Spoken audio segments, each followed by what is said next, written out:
this ban, you said. No. I And did I not, did because I predict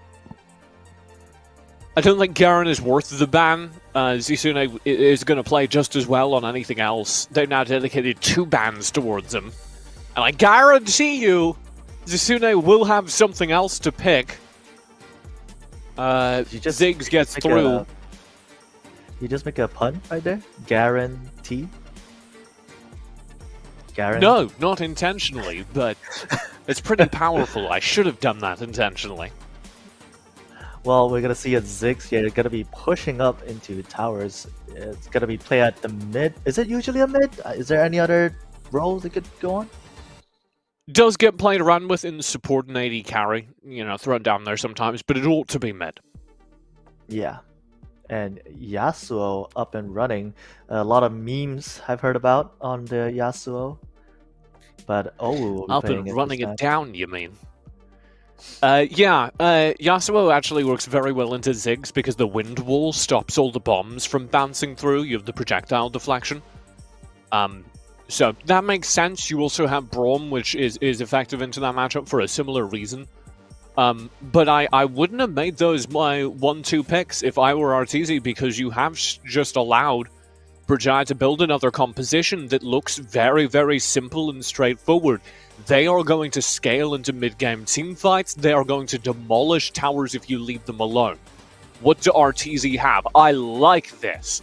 A little bit of a kettle comp in response. You have the Cataclysm bullet time combo at the heart of this team composition, where you're going to go in with the Cataclysm, lock people down, then lay the Misfortune ult on top of it. I think this is a massive improvement because you have multiple synergies. RTZ can also use the Braum ultimate to knock people up into the Yasuo Last Whisper. So a lot to be happy about over there for RTZ. And they will be going on the Janna. Definitely did work well last game though for BERJAYA Dragons. Definitely protected their own teammates. But continuing on what you just said, the Jarvan with the bullet time, definitely a great combo. We're gonna have to see if it will make a difference up against BERJAYA. The assassin dive, but then sitting behind it, you got Ezreal, Ziggs. And Ezreal, Ziggs both have mobility options and an incredible amount of AoE burst spam going into late game. So if BERJAYA Dragons, go into the late game, their damage numbers are just going to get kind of absurd. And I don't think there is the HP over on RTZ to match that. So they're gonna want to end this, around the 15-minute mark for RTZ. They want to get this game over with once they can start locking in those team fights. I think for RTZ, we need to keep an eye on Owu again, the one that's been initiating last game. But with this new champion coming up that he's playing, it's probably gonna make a difference for his team. Yes, the Jarvan. Yeah, definitely. We do have a somewhat slower start than we did during games 1 or 2, as this game is defined by the mid lane duos, again clashing, but nothing more. The most exciting thing that happened on the jungle invade was Sagi threw a single firebolt and stole away a bird.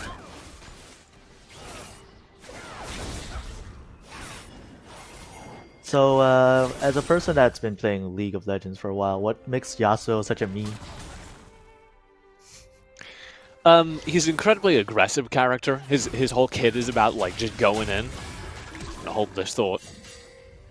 And he's also anime bait. Like, anyone who's really into anime will play him.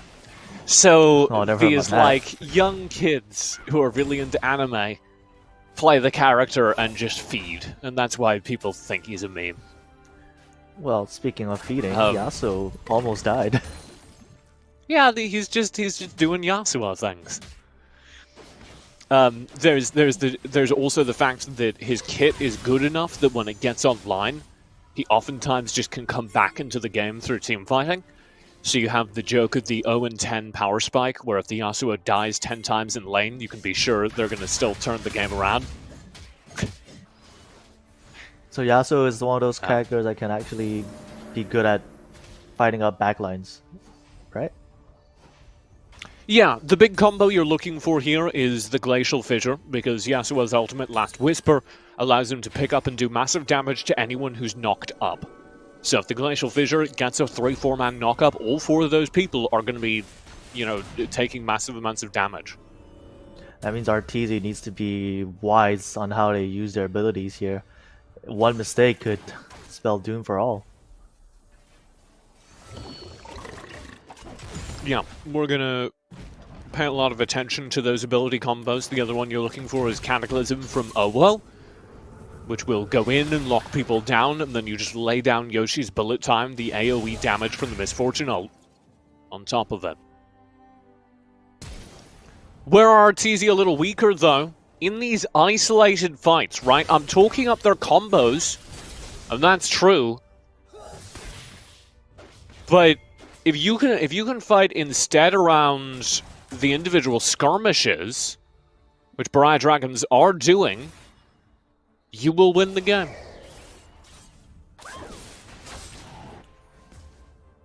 But it'll be 18 seconds left before this first strike's gonna be coming out, and looks like I feel like RTZ will be preparing with all the way on mid side, walking in. 5 seconds left on the clock for that first Drake, the Mountain Drake.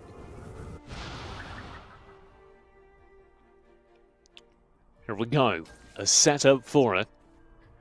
RTZ sitting on the teamfight ultimates necessary for this. They have hit level 5 across the board. So, for the first time in this series, RTZ have a pretty easy win condition. Take and win these teamfights. Specifically during the early game.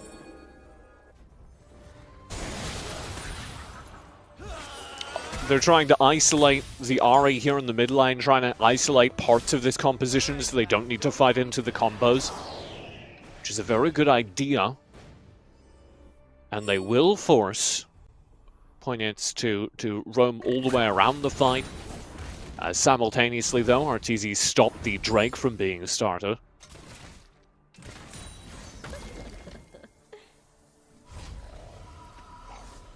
I don't think no one's actually going on to this Drake so far. But for BERJAYA Dragons, I feel like they're gonna be the first one going in right now. BERJAYA Dragons will indeed start the Drake, and there's nobody nearby. Shanks is too far away, zoned back by the explosive cask. And that is going to be it. First strike of the game without a problem, without a fight to BERJAYA Dragons. RTZ just lost the moment to actually go initiate, and like you said, they need to probably win this early game. But that's just one part of the loss, so not completely lost yet. Yeah, that is a missed opportunity to be sure. But they will have a second objective to fight over. This Rift Herald coming up. So we'll see if RTZ can capitalize on this. They're much more eager about starting it. This is warded by the Rift Scuttler there. You can see that blue circle, so BERJAYA know exactly what's going on. Tainted Ones is hovering nearby with the smite ready to go. He'll go in with the side. Oh, the knockup is there from the Glacial Fissure, but it does not find enough, and indeed, BERJAYA get first blood, BERJAYA get the Rift Herald, and everything is green. Everything going in favor of BERJAYA Dragons. You said they have a win condition, but nothing. There's no win condition if you're taking every objectives, which BERJAYA Dragon is. Yeah, I mean, their goal was to avoid taking 5v5 team fights and instead take a series of skirmishes that they win. And I'm not entirely sure why RTZ opted into that, but they did, right? We just saw them try and take the Rift Herald with 2 players and not 2 players that comboed with each other.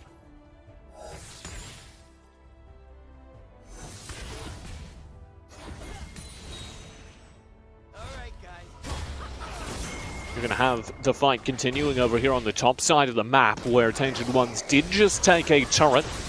Karuto's nearby, so he'll be raining in the damage while Tainted Ones runs for his life. Redemption comes in for the heal, it's too late, but the Mega Inferno Bomb does damage. So Karuto wants to try and turn this fight. You have a TP in as well. True Shot will go wide, but over the wall. Oh, huge explosive cast. Disune trying to lock down this fight, but they cannot get a single kill. Everyone over for RTZ is low. Crown, 1 HP, finally falls. Poignards will jump through the fight, raining damage backwards and get away. A kill and a turret go to BERJAYA. Nothing more. Ooh! A random, I take it back, another random kill comes out. Shizune, that blast just now was very, very well played by him. Manages to knock onto 3 champions. Yeah, a massive explosive cask kind of defines that fight. That was I felt like the longest fight actually, just now. Out of all the matches we've casted so far. Tainted Ones will drift away from the fight. Down bottom as a group of 3-4 players head towards them. I mean, RTZ have been kind of cowed out of this game. You know, they still have this team fight we were talking about. They still have this 5v5 I was talking up. But having not deployed it once during the first 10 minutes, you're starting to near the end of its efficacy. They're just going to get outscaled by the raw stats available to every single BERJAYA member, so they need to fight now.